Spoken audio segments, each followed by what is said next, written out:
What is up, Who Dat Nation? Welcome back inside another edition of the Straight Up Saints podcast brought to you by Scott McNair Injury Lawyers. Have you been injured in any kind of accident, car, truck, 18-wheeler, or hurt offshore? Scott McNair handles it all. You can give him a call at 504 500 1111 for a free consultation.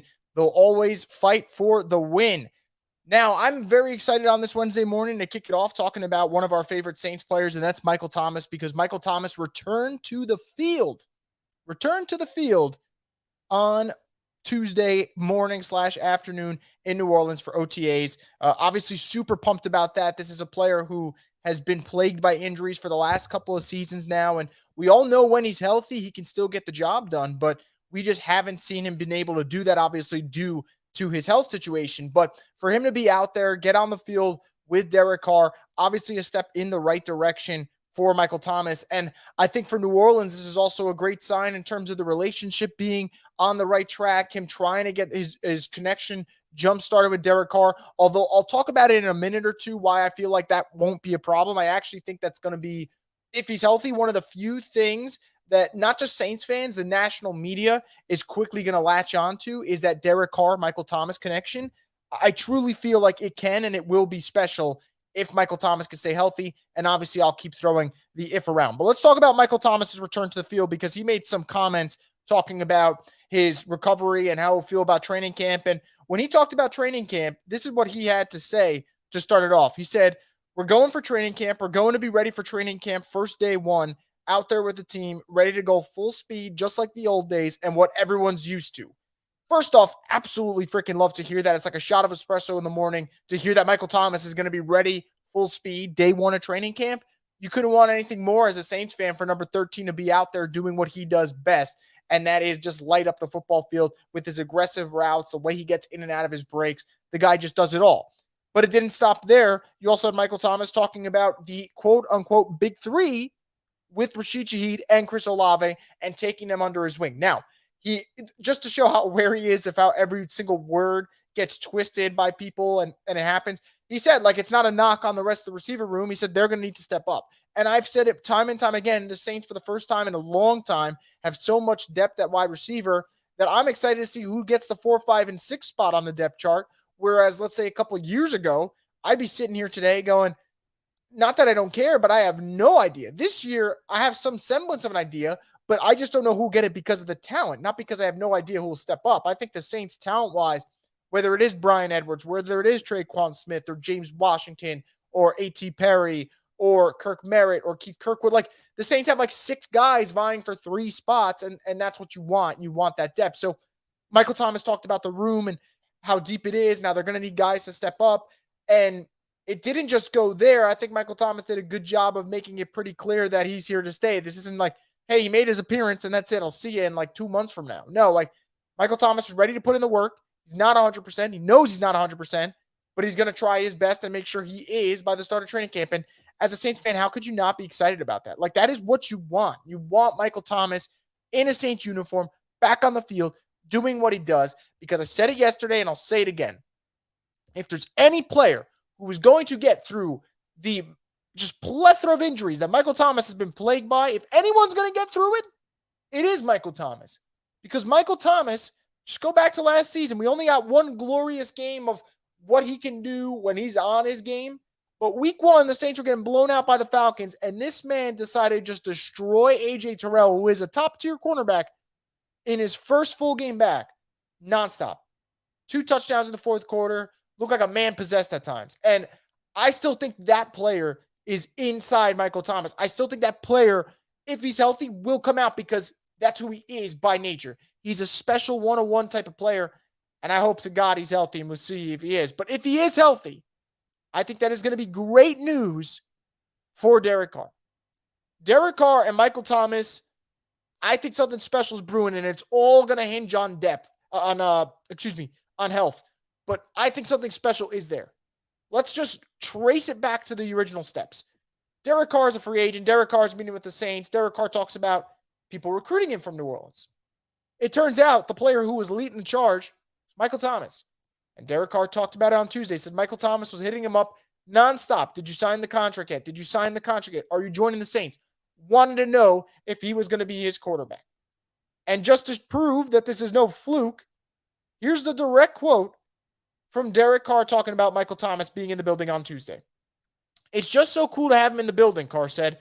"I know everyone was excited to see him. Everybody loves him here. They love his work ethic, his competitiveness, his leadership, the way he plays, the way he practices, he prepares. From just on the outside looking in, he's such a worker. That's probably why sometimes injuries happen when you play that hard and work that hard. And you don't ever ask a guy like that to tone it down. You got to keep going as long as you can." That was the first thing he talked about. And then he talked about how their connection could keep getting better. He asked certain things that Michael Thomas did well with Breeze, what worked, what didn't work. I'm just going to be that guy real quick. I have not heard Michael Thomas talk about his quarterback room since Drew Brees is retired. And I'm not here to be a conspiracy theorist. It's not what I want to do at all. But the fact that these two are pretty much just talking about each other so glowingly, there's something there. Because Michael Thomas hasn't talked about his quarterback like this since Drew Brees retired. And the fact that these two are connecting already. And the fact that at OTAs on Tuesday, all you see is the two of them just on the side, chatting, figuring out certain routes, what they want to do. They are building that connection from June. So when September comes around, you can do nothing but pray and hope that you stop them. That's what they want. And that's what I think they can do if these two continue to get on the same page. But think about it. If Michael Thomas was recruiting Derek Carr in March, he wanted him there badly. He's got him there now. And now the two, it seems kind of inseparable in terms of when they're working out together. So I think this could be a special connection. And I think Michael Thomas is the perfect type of receiver for Derek Carr. And let me explain why real quick. For starters, Hunter Renfrow, and this is not a knock on Hunter Renfrow, by the way, because anyone who's watched this podcast knows I would take Hunter Renfrow on the Saints in a heartbeat. Hunter Renfrow had an 1,000-yard season with Derek Carr in 2021, was their best receiver, did a lot in the slot, also made some plays downfield. Michael Thomas, the Saints could possibly use in the slot if Shaheed and Olave on the outside, would dominate from that spot. You know on third down territory he's great. You know that all he does is pick up first downs, and you know he's got a route that's unbeatable. I could see an easy 1,000+ yards for Michael Thomas if he stays healthy. Now, I don't know if he will be healthy. I hope he is, as you guys are waking up this morning listening, and I know you guys would feel the same about whether or not he'll be healthy. But if he is, and let's live in that world for a second where he is, him and Derek Carr are going to be just a dynamic duo. Dynamic duo. It's just going to work. It absolutely will work. And while I'm on the subject, posted some, clips and videos of Michael Thomas, like coming back on TikTok and whatever. And everyone loves to crack the slant joke still. And my rebuttal to this will always be, if you think he runs one route, why is your favorite cornerback struggling to stop him? It's a fair question. And it's one that people don't have an answer for. But Michael Thomas and Derek Carr, will it be a special connection if they're healthy? I think it will. And I think it's brewing and it's manifesting in every possible way that you want. And if that connection continues to develop in a nature that I think is best for the team, best for the offense, I think that's where you're going to get the best version of the New Orleans Saints. And I also think the best version of this offense. And I'll talk about that in a moment before I get to some comments from you guys. As Alex says, Michael Thomas had that week 1 performance with Jameis. Have to figure it'll be even better with Carr, which is scary. Which, yep, I 1,000% agree. I 1,000% agree on that, for sure. Now, if anyone's in the live chat has some questions, I'll get to them in just a minute because I want to get to the Saints offense and things that they need to fix. But before I do that, just want to remind you that we're brought to you here by Ladder and Bloom. And Chris Smith of Ladder and Bloom is one of the top realtors in New Orleans. For a free marketing valuation of your property, to book a property tour, or to just talk real estate, you can give him a call at 504-231-2004. That's Chris Smith of Ladder and Bloom. So I said Derek Carr and Michael Thomas, if they step up, that helps the Saints offense. They'll be on track. Well, the Saints offense is more than just figuring out if Michael Thomas and Derek Carr can get on the same page, because there's a lot of problems here that they got to fix. And you're going to see this here and go, will the Saints have a top 10 offense, and go, what the hell is Chris smoking on this Wednesday morning? I'm not saying they're going to have it, but let me tell you 3 things that they need to fix. and a little sneaky fourth one that they could fix, and I think they will fix. But 3 in particular, they got to fix. Let's start with the first one. You got to score points in this league. And the Saints ranked 22nd last year in that. And you are not making the playoffs if you're 22nd in points scored. You're not. And you can think back to moments that the Saints lost games because they literally couldn't score a single point. And if you think I'm joking, let's go revisit what they did last year. They lost a game to the 49ers 13-0. That was embarrassing. And it didn't end there. They lost a game to the Buccaneers 17-16. They lost a game to the Panthers 10-7. They scored 13 points against the Ravens, 14 against the Panthers the first time, 10 against the Bucs the first time. I mean, Jesus, this offense was a damn mess. So points scored, obviously that is the no-brainer. Saints got to get better at that. Well, how can they get better at that? I think fixing the run offense. The Saints had moments last year where they ran over teams. Think of Seattle. Think of the Raiders. Think of even the Eagles. Like, I thought they ran the ball well. What the Saints did not do, though, on a consistent basis was run the ball well, and the proof is in the pudding. 4.3 yards per carry. You want to know where that ranks? I'll give you a hint. It's where the points are scored. 22nd. 22nd in yards per carry. I think that one's going to get fixed, and I'll explain in a minute why I think so. But that's one that has to get fixed. Now, what goes hand in hand with running the football well? Average drive time. 2 minutes, 42 seconds for the Saints, ranked 21st. So in important key statistics, the Saints were ranked in the 20s last year. That's not going to get it done. But I actually think because they have the talent in here to fix the run offense, that will fix the average time of drive. And when those two get paired and paired, that's going to lead to infinitely better results for the Saints. You run the football better, you have longer drives, better chance of scoring points in this league. It all makes sense. So those are things that the Saints have to fix. Another thing the Saints should fix, 4th down percentage in terms of success rate. 36.4% last year. That ranked 30th in the National Football League. 30th. For comparison, Derek Carr and the Raiders last year, who had a down year, 54.1% for 9th best in the league. So the Saints got to get better at yards per carry. The Saints got to get better on 4th down completion percentage in terms of having success there. The Saints have to have longer drives, which they could if they run the football better. And when you put all that together, longer drives, running the football with more efficiency, staying on the field on 4th down, you score more points. It all adds up. So how are the Saints going to do this? Well, it starts with the run offense. And it starts and ends with your offseason additions. Now, I would imagine Alvin misses time this year. We all think he could get suspended. We hope to God he doesn't. If he doesn't, great news for the Saints. If he does, all right, that stinks. But what did the Saints do this year? The Saints said, hey, we're going to address the running back room. And they got Jamal Williams, an 1,000-yard rusher who led the league in rushing touchdowns last year. That's great. That's awesome. Can you double up? Yes, they can. Kendre Miller out of TCU in the 3rd round of the draft. And Kendre Miller is going to be an awesome addition to this team, just like I think Jamal Williams is going to be an awesome addition to this team. So the Saints add Miller, they add Williams, you bring in 2 running backs that are infinitely better than what you had last year outside of Alvin. No knock on Mark Ingram. He's one of the greatest running backs to ever suit up for the Saints statistically, and also what he brought to this team emotionally and energy-wise. But Jamal Williams, major upgrade. Kendre Miller gives you that youth and potential major upgrade. The Saints running back room was bad last year. It was flat out bad. And I'll show you the stats to prove it. So you know what Alvin was bringing to the table with his rushing. But outside of that, you had Mark Ingram, who averaged 3.8 yards per carry. Not great. You had David Johnson, who had 12 carries for 24 yards. Not great. Dwayne Washington, 11 carries for 38 yards. Not great. Latavius Murray's the only one who did great as that backup running back, 11 carries, 57 yards in the Minnesota game, and then the Broncos took him. The Saints had no RB2 last year. No matter what they tell you, they had no RB2 last year. So, bringing in Jamal Williams will help. Bringing in Kendre Miller will help. And now fix the Saints' run offense. I promise you it will. And guess what? While those two are helping out your backfield, they're taking the pressure off of Alvin. And I've always said this, and I will say this all the time. Alvin is better with less touches. When he doesn't have to do 25, 30 touches a game, You're going to get 18 quality touches out of Alvin. He's going to be explosive. He's going to be looking like he's got those fresh legs, and that's what you want. And that's what Kendre Miller, and that is what Jamal Williams will give to Alvin.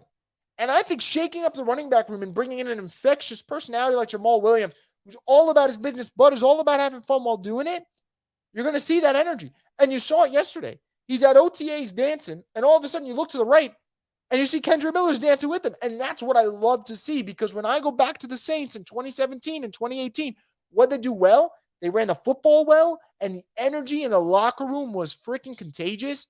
And that's where you want the Saints to be. That is where you want the Saints to be. So I think that's going to be helpful. Now, I also think running back-wise, the Saints might have a little bit of added juice because they might have figured out finally the code to Taysom Hill. Everyone likes the idea of Taysom Hill at tight end, right? It's fun. At tight end, at wide receiver, it's cool. He's best when he's running the freaking football. Run the damn rock with Taysom Hill. He had 96 carries for 575 rushing yards last year, 6 yards per attempt. The Saints as a team at 4.3 yards per attempt. I'm not saying Taysom Hill needs 90-something carries. I'm saying Taysom Hill, when he's used, it better be to run the freaking football, because Taysom Hill, until someone proves that they can stop him on a consistent basis, you run the football with him. And talk about, proofs in the pudding with the Saints. When Taysom Hill had his best rushing days, the Saints won. And if you think I'm making it up, let's go through it. Taysom Hill, 80 rushing yards against the Falcons. Saints won that game. Taysom Hill, 112 rushing yards against the Seahawks. The Saints won that game. Taysom Hill, 61 rushing yards against the Raiders. They won that game. 52 rushing yards against the Rams. They won that game. 56 rushing yards against the Browns. They won that game. 46 rushing yards against the Eagles. They won that game. In the games that they lost, what did he have? 14 rushing yards, 21 rushing yards, 39 rushing yards. He had 13 rushing yards, 10 rushing yards, 24 rushing yards. When Taysom Hill gets going and you give him the damn rock, results are there. So you fix the run game. That makes your drives longer. That fixes your average time of drive. And when those two happen, better chance of scoring points in this league. And while you're extending the drives, maybe you don't have to worry about fourth down as much. And even if you do, you're fourth and short now. You can give it to Jamal Williams. You can give it to Taysom Hill. You can give it to Kendre Miller. It doesn't always have to be around Alvin. Now Alvin doesn't have to do everything. Now Alvin feels like there's pressure off of his shoulders. This is how the Saints get better. And if the Saints can do those things, running the football, getting better offensively, guess who there's less pressure on? Derek Carr. Guess who can light up teams in the play action game? Derek Carr. Who, by the way, is at his best when the Saints are going to be running the football, because Derek Carr in play action is a lethal quarterback, as most are. So the plan is there. And the thing that I will give the Saints credit for, the Saints, and this is why I will not let them off the hook this year. The Saints have the personnel to get it done. Now it's on the coaches and the health. And if the health doesn't work out, then you start to understand. But if the health is there, then it's all on the coaches to squeeze out every last drop of potential and success out of this Saints team.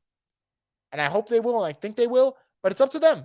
It is without a doubt up to them to get it done. But I think the talent is there. I really do. And I think if you fix the run game, offensive, just the offensive line feels like they're running downhill. That's what you want out of them. All of a sudden, the confidence goes up. You can throw the football a little bit better, particularly in the play action. And look, I don't know if the Saints will be top 10, but I tell you what they won't be. They won't be 22nd in running rush yards per game. They won't be 22nd in points per game. They won't be 21st in time of drive. Got to be better in these qualities, and I think they will. I really do. So we'll see if that happens.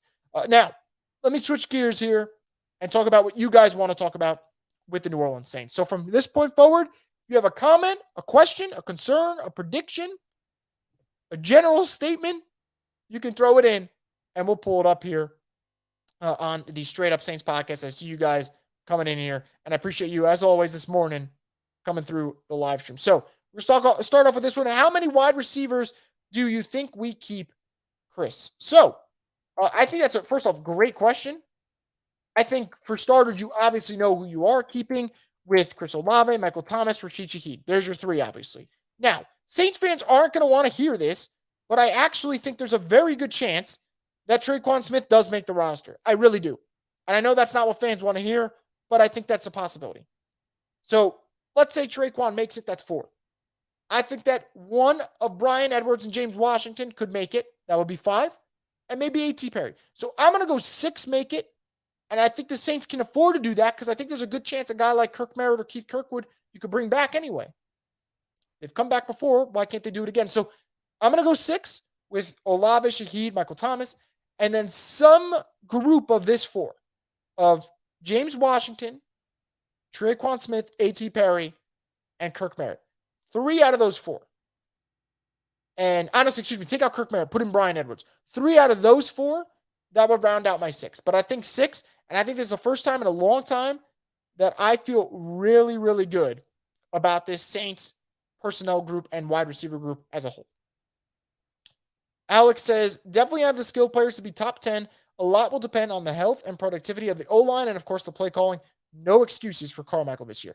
Absolutely, right? Carmichael has 0 excuses this year because the personnel's there. You got a second chance. You got an opportunity to see what you did wrong last year. Can you correct it this year? If you can, great. If not, got to get out. It's just the way it goes. But the personnel is there. The O-line, we talk about health. The O-line health is what scares me. Ruiz is coming off an injury. Penning is coming off an injury. Pete is coming off an injury. And Ramchek's been battling injuries and playing through it for the last 2 years. So outside of McCoy, no one's really healthy, and that concerns me. But I think that's an excellent point that you brought up. If the Saints are going to get to where they want to go, where I think they can go, this O-line has to be good. Has to be good. And if they're not, then it's tough. Because how do you run the football with a bad O-line? How do you protect your quarterback with bad O-line? You can't do those things. So, yeah, a lot of it is going to be on the O-line. I'm glad you brought that up. John says, not to mention how good the defense was last year. The defense last year was the only reason that they really won the games that they did. Like, that's the truth of the matter. Outside of the Seahawks game, because that was a shootout, against the Browns did their thing. Against the Eagles did their thing. Against the Raiders, shutting out Derek Carr and the Raiders 24-0. Defense had moments where they looked elite. Now, I said this, I believe, Monday, because we're talking about Alontae Taylor and what he has to improve. I think it's something the Saints have to improve as a whole. And the Saints got to get better at forcing turnovers. There was a point last season where I was talking about the Saints and turnovers, and I'll try and pull it up. And they could not do it. They could not force turnovers. And that was a major problem. Because you can play the yardage game for all you want, but it doesn't work. And here's the stat I'm going to pull up. The Saints had 18 interceptions in 2021. 18 of them. They had 1 interception through the first 6 games of last season. So they were on pace for about 3 interceptions last year. Now, they didn't end with 3 interceptions. They ended more with 3 interceptions. But 1 interception through the first 6 games, they started slow in that regard. They need to get better at that. Defense was great last year. I expect the defense to be good. But you can't force 1 interception through 6 games because that's not going to be enough. Trying to contain my expectations, but it's starting to get extremely difficult with a healthy MT for a season. Look, I want to make this very clear for you guys. If Michael Thomas is healthy and we live in that world that he is, let's say he is, you aren't containing anything for me.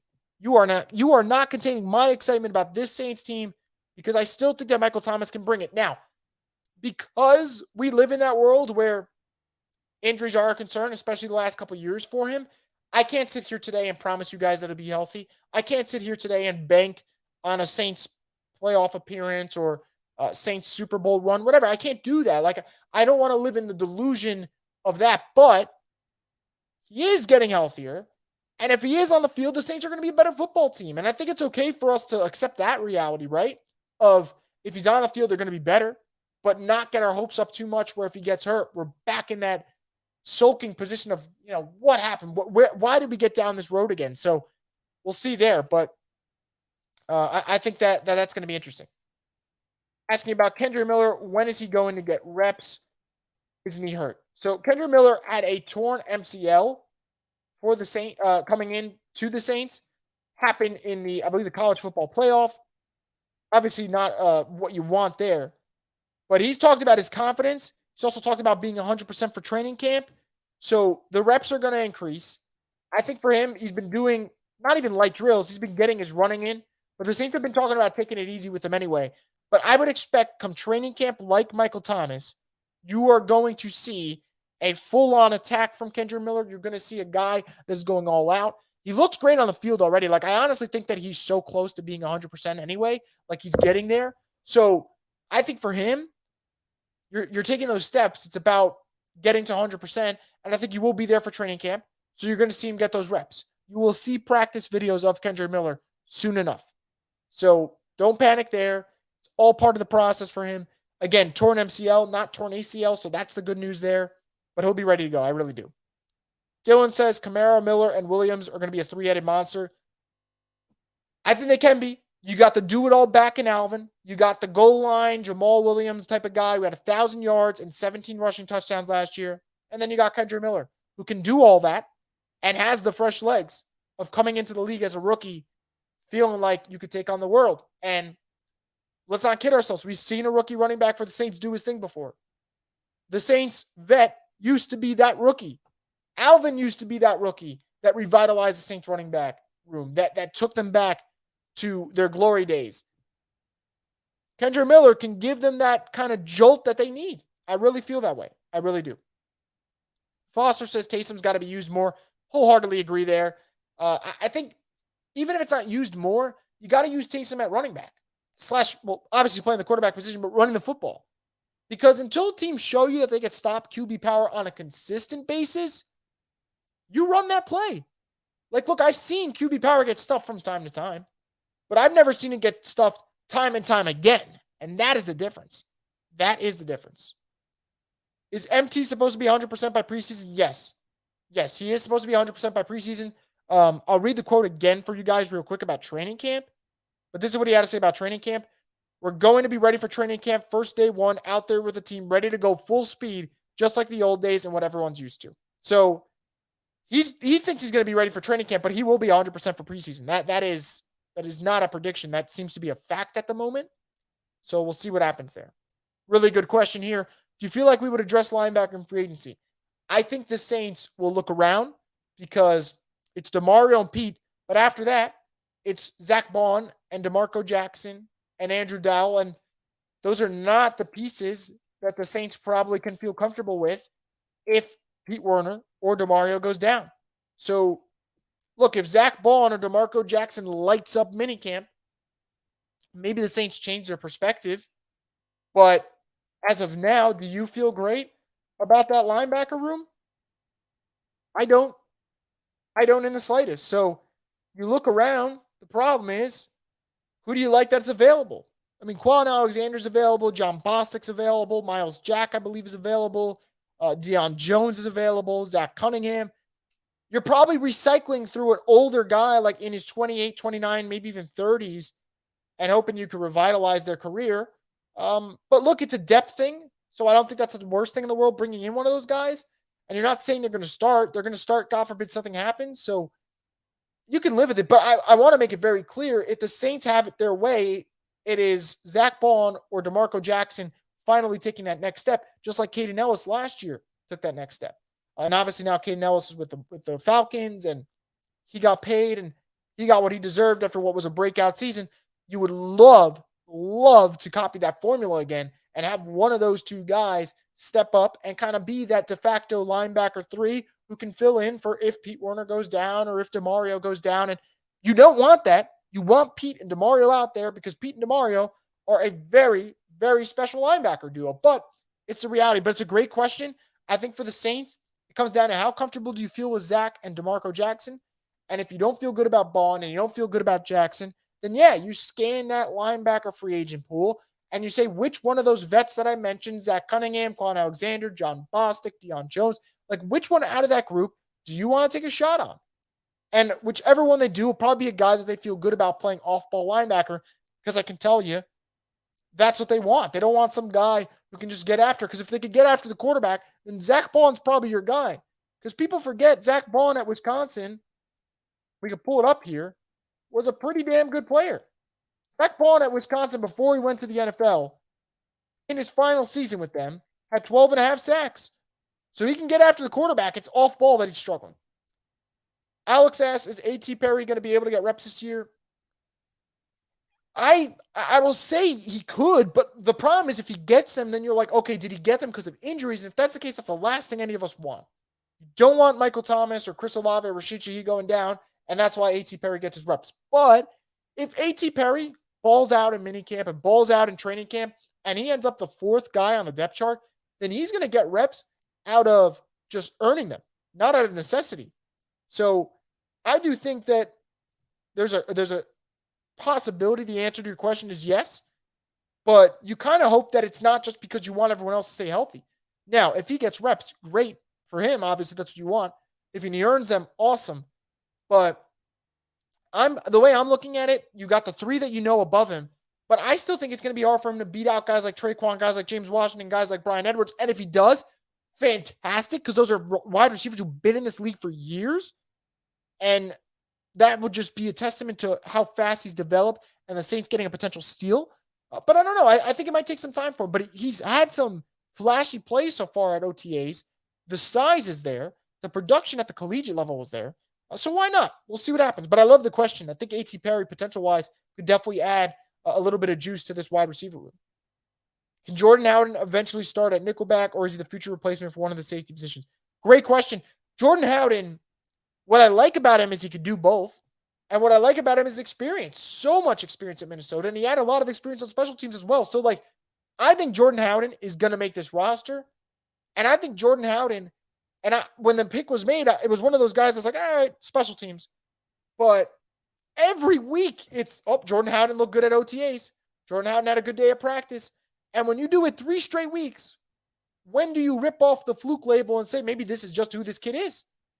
Because he's experienced. He's played so many games at Minnesota. And that's another guy who we talked about. When it comes to experience, 11 games his first year, 12 games, 7 games, 12 games, 13 games his redshirt, his extra year from COVID.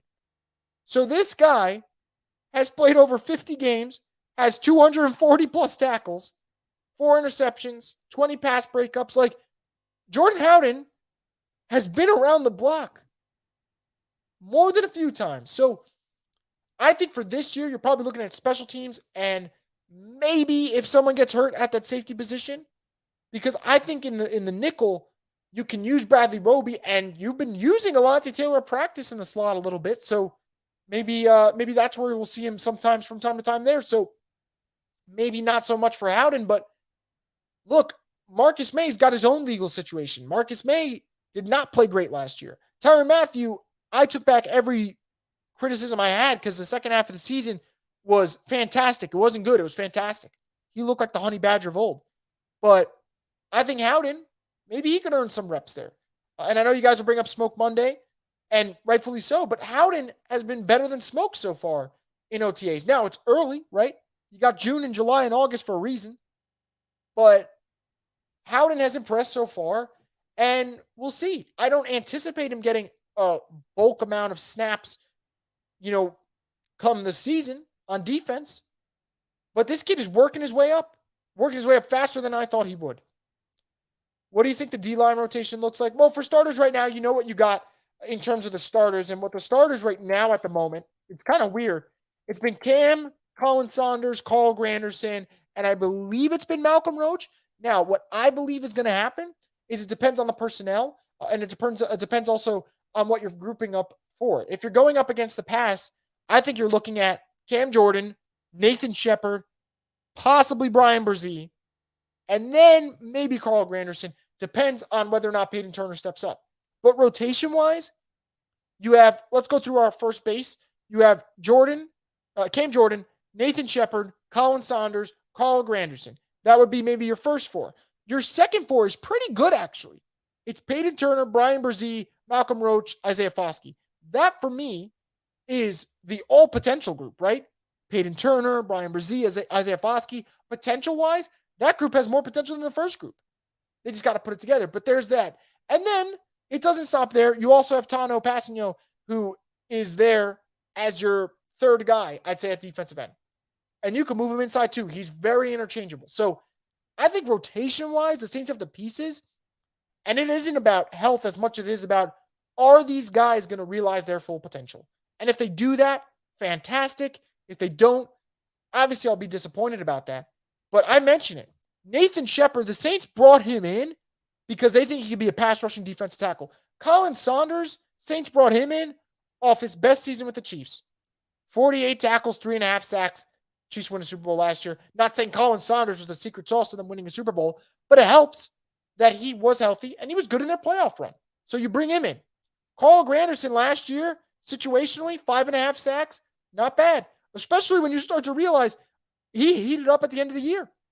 In the last 4 games of the season, he had 3 sacks, which means the other 13 games, he only had 2.5 sacks. So maybe that is positivity building into next season. Peyton Turner, I don't know. I don't want to say give up on Peyton Turner, but at some point, Peyton Turner has to show us that he can produce and he can stay healthy, and he hasn't done either one. He hasn't. Now, he flashed in that Raiders game last year. He had 2 sacks, and then he got injured. So what am I supposed to do there? Like, it's so frustrating for me with the Peyton Turner thing because I actually think the talent is there for the kid, and I think the skills are there. Like, I don't think this is just a raw prospect you throw in, you hope he figures it out. I think he knows what he wants to do. I just think he can't stay healthy. So we'll see with him. Isaiah Foskey, production man at the collegiate level. So why should I believe that he can't do it at the NFL level? Maybe it won't look the same way. But 2 years ago at Notre Dame, 10 sacks. Last year at Notre Dame, 10.5 sacks. The guy does it all. He does it all. He forced 7 fumbles in that 2-year stretch. So potential-wise, you know what you got there. How about Brian Brzee, a defensive tackle who I know can get after the run, and I think has got a mean spin move for a guy of his size, which should be borderline illegal. But that's another player when healthy at Clemson. First year as a freshman, 23 tackles, 6.5 tackles for loss, 4 sacks, forced a fumble, 2 pass breakups. The kid is good. And his second year, obviously destroyed by injuries. But even that third year in 10 games, 5.5 tackles for loss, 3.5 sacks. Like, if he gives you 3.5 sacks at the defensive tackle position as a rookie, amazing. If Foskey gives you 5 sacks as a rookie, amazing. All that starts to add up. When these guys start doing the little things, it'll add up. So defensive line rotation, I think you're looking at Cam, Saunders, probably Nathan Shepard, and then either Granderson or Peyton Turner for the first time. And then the second rotation, you'll probably have Foskey, probably have Peyton Turner, Brian Brzee, and Malcolm Roach. That's still a really good unit. And then Tano, you could put wherever. If someone's not picking up their end of the slack, you can move Tano into that position and see if he gives you a little bit of a jolt. And maybe he will.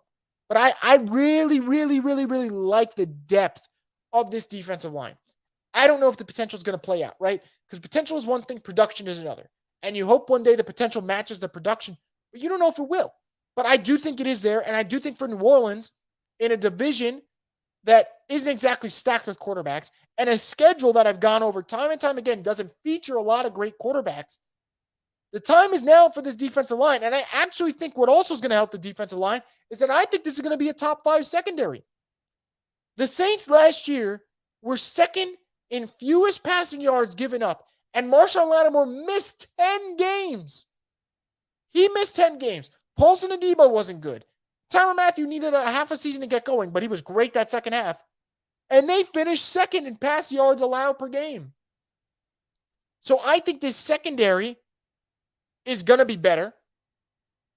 And I think once that secondary hits that next level, and I think they will, this defensive line, with the potential they have no excuse to produce. And I think they will produce because of it. Maybe the reason why our D-line was better and got more sacks is because our secondary was starting to hit that elite level. It 1,000% makes sense. It 1,000% makes sense. I mentioned Granderson picking it up at the end. Cam Jordan picked it up at the end.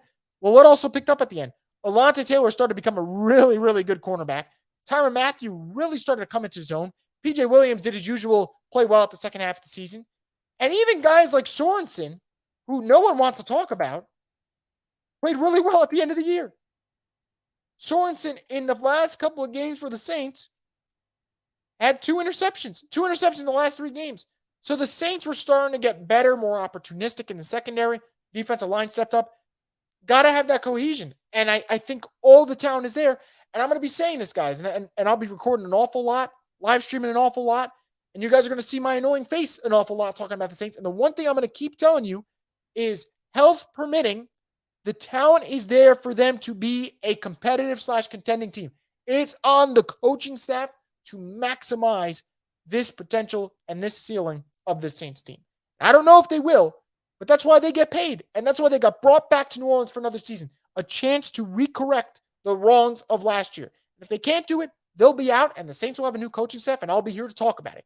But if they do accomplish that goal, I'll give them their credit. I'll give them their flowers, and credit the Saints for being patient. But it's all there. Defensive line depth, secondary talent, wide receiver depth and talent, bringing in new running backs, upgrading the quarterback room. The Saints have done everything personnel-wise outside of revamping the O-line to be a contending team in a weak NFC South and honestly a weak NFC.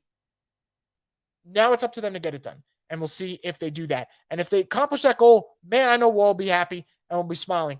But it's only June, so I can be optimistic now, but you got to show me results in September, October, November, December. And I hope that the Saints can get that done. But that's going to do it, guys, for this edition of the Straight Up Saints podcast. As always, I think it's so much on a morning to come here and listen to me rant about this New Orleans team, although it was more so raving today. But I really appreciate you guys tuning in, dropping your comments, concerns, predictions, statements, whatever it may have been. I really do appreciate that. You help the show go a lot smoother for me, makes it flow, makes my day better. So I really appreciate you guys tuning in. I hope you have a fantastic Wednesday. I hope you enjoy the rest of your week. And we'll probably be here back with another video or live stream soon talking about the New Orleans Saints. But if we don't at the end of the week, you know you can find us with another one on Monday, because that's what we'll be doing every Monday morning, live stream on Boo Crew Media. This is a little Wednesday edition, but who knows? If you guys liked it, it might be here to stay. But that's going to wrap it up so much, guys. Stay tuned for more content here from the Straight Up Saints podcast. Subscribe to the Boo Crew Media YouTube page, because it's not just Saints content. You'll get Pelicans content, Tulane content. You'll get any type of trending news from us. So make sure to subscribe and stay tuned for more from the Straight Up Saints podcast, the destination for the Who Dat Nation.